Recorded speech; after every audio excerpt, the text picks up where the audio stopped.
I'm here with the ASUS Transformer Book Duet, and what we have here is a 13-inch dockable tablet, basically. And what makes it special is that it's actually a dual boot OS. So it runs both Windows 8 and Android, in this case Android 4.2. So it's very easy switching, much easier than you might think, actually. There's an icon of the shortcut pinned permanently there in the taskbar. So I just press that, you just wait, very short delay. You're gonna see, yep.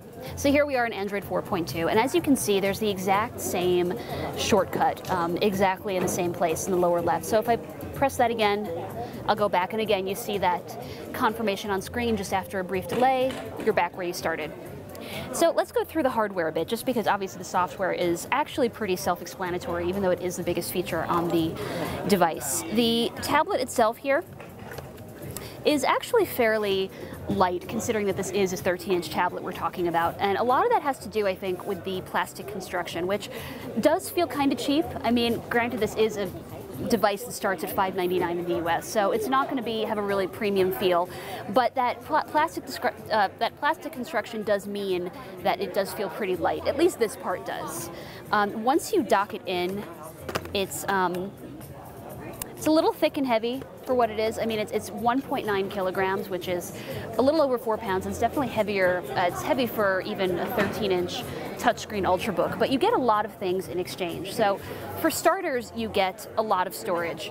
So in the tablet itself, you get either 64 or 28 gigs of flash storage.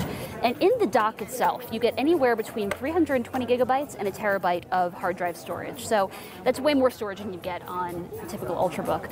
Also, you get a better selection of ports, which I'm going to show you right now. So starting here, this is the simple side. You've got your headphone port, you've got your USB with me so far.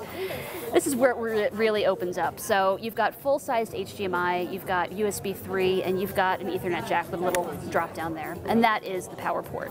So you can complain about how heavy this is, and it is kind of heavy, but you get more ports and more storage than you would on an Ultrabook.